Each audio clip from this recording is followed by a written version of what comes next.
예, 그러면 앞에서는 우리가 RC 직렬회로, 그다음에 RL 직렬회로 두 종류에 대해서 배웠습니다. 이번에는 그 RC 회로하고 RL 회로를 배울 때 모두 직류 전원의 관점에서 다뤘었는데, 우리가 여러분들 집에서 사용하고 있는 대부분의 전기 제품들은 다 뭘 기반하고 있습니까? 전부 다 60Hz로 정부에서 만든 기관이 만든 전력 회사에서 공급해주는 교류 전원을 이용해서 사용하고 있죠. 여러분들 쓰고 있는 집에 있는 가전제품들이요. 그러니까 교류에 대해서 한번 공부를 해보도록 하겠습니다. 먼저 교류 발전기에 대해서 볼까요? 교류 발전기가 바로 대표적으로 패러데이의 법칙을 이용해 가지고 만들어낸 그런 발명품이라고 할 수 있겠죠. 패러데이의 유도 법칙에 의해서 어떻게 이런 것들을 만들게 되었을까요? 처음에 패러데이가 자기의 아이디어를 이용해 가지고 이와 같이 교류를 생산했을 때, 거기 요즘으로 따지면 이제 재무장관에 해당하는 사람이 도대체 이걸 가지고 우리가 뭘 할 수 있다고 생각하시오? 그랬더니 잘 모르겠습니다. 하지만 나중에 이걸 가지고 우리가 세금을 거둘 수 있지 않을까 생각합니다. 정부에서 세금을 거둘 수 있을 거라고 그러니까 재무장관이 굉장히 귀가 솔깃했겠죠. 근데 지금 여러분들 다 알고 있지만, 아까 좀 전에 얘기했던 것 같이 우리는 공기업을 통해서 전력을 생산한 다음에 그거로 전기료를 받고 있고, 그 다음에 거기에 약간의 세금도 붙어 있는 걸 다 아실 겁니다. 그러면 교류 발전기는 어떻게 동작하는 것이냐? 조금 전에 또 얘기했지만, 패러데이가 자석이 움직이면 그로부터 전기장이 생성될 수 있겠느냐? 다시 말하면 전기장이 생성된다는 것은 전위차가 만들어지기 때문에 전류가 흐를 수 있겠죠. 그렇죠? 저항을 가지고 있는 물체에서 전류가 흐를 겁니다. 전위차가 생성돼서 전기장이 있고 하면은. 그러면 여기서 그러면 어떻게 할 수 있느냐 하면은, 여러분들 다 아시겠지만 실질적으로 화력발전소, 수력발전소, 원자력발전소 이런 데에서 어떻게 해줍니까?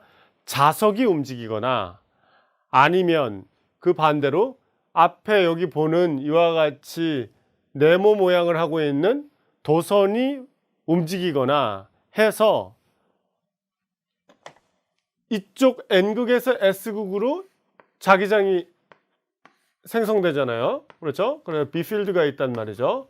그러면 자기장이 있는데 그 자기장이 어딜 뚫고 갑니까? 지금 보여드린 것 같이 이와 같이 직사각형 형태로 되어 있는 도선으로 이루어진 어떤 면적을 뚫고 지나간단 말이죠. 그러면 상대적으로 자기장과 이 면적을 만들어내는 어떤 시스템 사이 각도가 어떠냐에 따라서 자속이 결정이 되죠. 조금 전에 얘기했던 것 같이 자기선속은 어떻게 표현돼요? B하고 요 면적을 갖고 있는 물체의 법선 벡터의 방향으로 이루어져 있는 이 두 개의 내적으로 이루어진단 말이죠. 그 얘기는 결국은 B하고 A하고 그 사이 각도의 코사인 성분으로 표현된단 말입니다. 그렇죠? 자, 그래서 여기 밑으로 다시 내려가서 보면 이와 같이 되는데, 좀 전에 말한 거와 마찬가지로 만약에 자석 세트가 돌아가거나, 아니면 자석 세트는 고정되어 있고 여기 있는 이와 같이 네모 모양으로 사각형 모양으로 만든 고리 구조가 돌아가면, 그렇죠? 그러면 자석 밀도가 시간에 따라서 변할 거란 말이죠. 그러면 그 변화하는 각도를 오메가 t로 해가지고 각가속도 오메가로 회전한다고 가정하면 세타 대신에 코사인 오메가 t를 대입한다고 할 수 있겠죠. 그러면 지난 시간에 배운 것 같이 패러데이의 유도 법칙에 의해서 dφB dt 형식으로 해서 자기 선속이 시간에 따라서 어떻게 변화하느냐를 미분한 다음에, 그러면 이 고리가 한 개면 n은 1이고요. 고리가 여러 개로 이루어져 있으면 거기다 n배를 하면 된단 말이에요. 그러면 위에서 본 거와 마찬가지로 자기선속을 시간에 대한 함수꼴로 넣는 걸 여기다가 대입하면 결과적으로 코사인 오메가 t를 미분하게 되면은 마이너스 사인 오메가 t로 변하면서 오메가가 앞으로 튀어나온단 말이죠. 그렇죠? 그리고 여기 이제 n이 여기 붙어 있는 꼴이고요. 그럼 요 전체가 바로 매그니튜드가 되는 형태가 되겠죠. 그 매그니튜드를 만약에 E0라고 부른다면 그 E0는 이와 같이 표현될 거예요. 얼마나 많은 사각형 모양의 고리 도선이 있느냐, 그리고 그거의 면적은 얼마냐. 그러면 두 개의 자석이 가지고 있는 자기장은 얼마나 되느냐, 그리고 자석 세트가 회전을 하거나 아니면 사각형 모양의 고리도선이 회전을 하면 그때 그 각가속도 오메가는 얼마냐에 따라서 그것들의 곱으로 바로 우리가 원하는 기전력의 최대값이 결정된다 하는 겁니다. 그래서 기전력의 최대값을 결정한 걸 보고 우리가 이와 같이 그림을 그릴 수가 있겠죠. 왜냐하면은 E가 E0 곱하기 사인 오메가 t라고 했으니까 사인 오메가 t 형태로 그림이 그려질 거고요. 가로축이 시간이라고 했기 때문에 한 번 이렇게 움직이면 그때가 주기예요. 그러면 이 절반일 때는 2분의 t라고 표현할 수 있겠죠. 그렇죠? 그래서 이와 같이 교류로 되어 있는 기전력을 만들어내기 위해서 어떻게 발전기를 만들어야 되는가에 대해서 아주 간략하게 설명을 해드렸습니다. 앞에서도 말씀드렸던 것 같이 이것은 패러데이의 유도 법칙을 이용해서 접근해 볼 수 있는 내용입니다.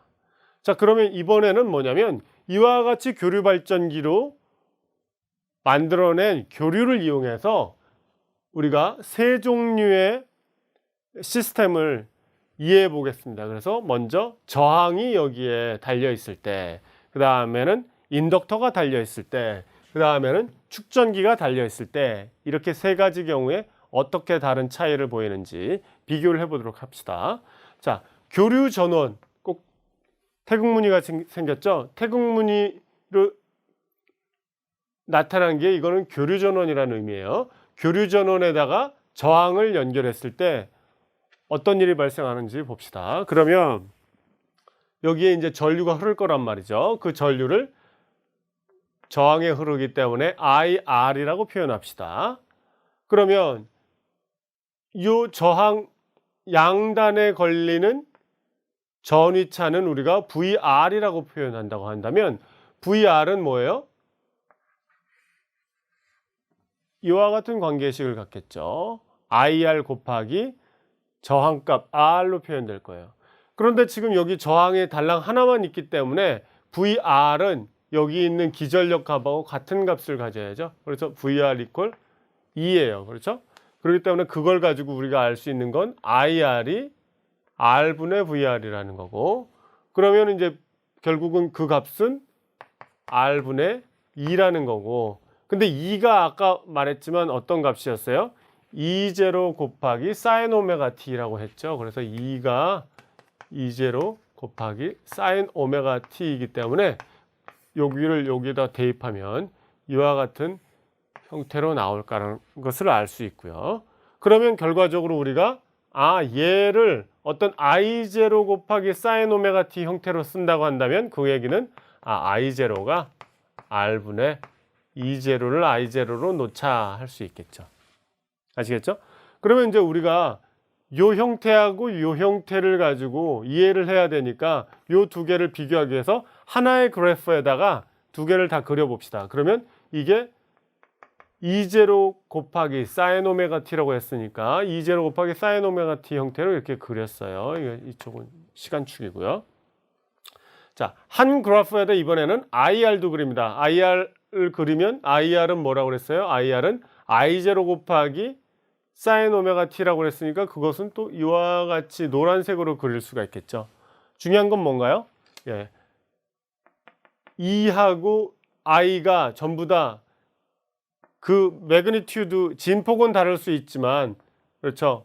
이와 같이 주기가 동일하고 페이즈가 완전히 같아요. 그렇죠? 그래서 여기서 핵심적인 건 뭐다? 저항은 교류 전원에 연결했을 때 그 저항에 흐르는 전류와 그 저항의 양단에 생기는 전위차가 모두 동일한 위상을 가진다 하는 거예요. 그래서 동일한 위상을 가지게 만드는 것은 일반적인 저항이다. 일반적인 저항이다 하는 것입니다. 자, 이번에는 우리가 저항이 아니라 인덕터가 연결된 경우에 대해서 생각해 봅시다. 인덕터가 지금 교류 전원에 연결되면은 인덕터에 흐르는 전류는 IL로 표현하고요. 그러면 인덕터의 위아래 생기는 전위차는 VL로 표현합시다. 그러면 VL은 L 곱하기 DIL DT로 표현된다 하는 것은 앞에서 계속 했었던 것이고요. 근데 지금도 말씀드리지만 여기에 인덕터 달랑 하나만 있고 나머지는 컴포넌트들이 없기 때문에 기전력하고 VL은 같은 값을 가질 수밖에 없겠죠. 그래서 이와 같이 생각해 본다면 결국은 DIL DT가 E0 나누기 L 곱하기 사인 오메가 T로 표현되기 때문에 IL을 계산할 수가 있어요. IL은 위에서 계산한 거를 적분해 가지고 표현하면 되죠. 이와 같이 적분해서 표현하면 사인 오메가 T DT 해서 적분을 하면 그 값은 마이너스 코사인 오메가 T가 등장하고 여기 오메가 분의 1이 하나 더 등장해야 된다는 걸 여러분들이 잘 알고 있을 겁니다. 그렇죠? 그러면 여러분들이 이걸 유념해야죠. 코사인 세타라는 것은 사인의 세타 마이너스 2분의 파이다 하는 것을 기억하면 우리가 코사인 오메가 T 대신에 사인 오메가 T 빼기 2분의 파이로 바꿔서 넣을 수가 있겠죠. 왜 이렇게 바꿔서 넣느냐? 그것은 조금 전에 저항에 대해서 했었던 거와 마찬가지로 이제 여기 양단에 걸리는 전위차와 여기에 흐르는 전류가 어떤 위상 차이를 보이느냐 하는 것을 보기 위해서 둘 다 사인 함수꼴로 표현하기 위해서인 거예요. 그러면 사인 함수꼴로 표현했을 때 기전력은 계속 2가 E0 곱하기 사인 오메가 T로 표현되니까 원점에 대해서 이와 같이 하얀색으로 표현한 그래프를 얻을 수가 있고요. 그때 여기 인덕터에 흐르는 전류 IL을 그려라 그러면 IL은 사인 오메가 T 빼기 2분의 파이기 때문에 이렇게 90도만큼 뒤처진 형태로 그릴 수밖에 없겠죠. 그래서 이 그림을 보면은 90도 차이가 난다는 것을 우리가 알 수가 있습니다. 그래서 이때 저항을 연결했을 때하고 대비해서 인덕터를 연결했을 때에는 90도만큼 뒤처져서 나타나는 것을 볼 수가 있다는 거예요. 전류하고 전압이 서로 같은 위상을 가지지 않는다는 것을 볼 수가 있습니다. 그래서 여러분들 교과서를 보시면 그림 23에 37이 바로 그 내용이니까 자세히 관찰해서 보도록 하십시오. 자, 이번에는 마지막으로 세 번째 컴포넌트 축전기가 교류 전원에 연결되었을 때 어떻게 되는지에 대해서 비교를 해보도록 하겠습니다. 자, 교류 전원에 축전기가 연결되었을 때 앞에서 했었던 것과 똑같은 방식을 따라서 본다고 한다면 이 위아래 양단에 생기는 전위차를 VC라고 보고요. 그 다음에 교류 전원에 의해서 여기 축전기에 흐르는 전류를 IC라고 한다고 한다면 자, VC가 좀 전에 얘기했던 것 같이 기전력하고 동일한 크기를 가지기 때문에 VC는 E0 곱하기 사인 오메가 T로 표현되고요. 그러면 결과적으로 전류가 흘러서 여기 축전기에 저장되는 전하량 QC는 어떻게 되느냐? QC는 전기 용량 곱하기 VC로 되죠. 그거는 이제 앞에서 계속 배웠었으니까 정의에 따라서 그렇게 되면요. 그러면 여기 있는 이 전위차가 그런데 직류 전원을 연결한 것이 아니라 교류 전원을 연결했기 때문에 이게 시간의 함수란 말이죠. 그래서 여기 있는 내용을 여기다가 그대로 대입하면 결과적으로 전하량도 시간에 따라서 변하는 형태를 띈다는 것을 알 수가 있습니다. 그러면 이제 축전기에 저장되는 전하량을 알면 그로부터 뭘 알 수 있느냐?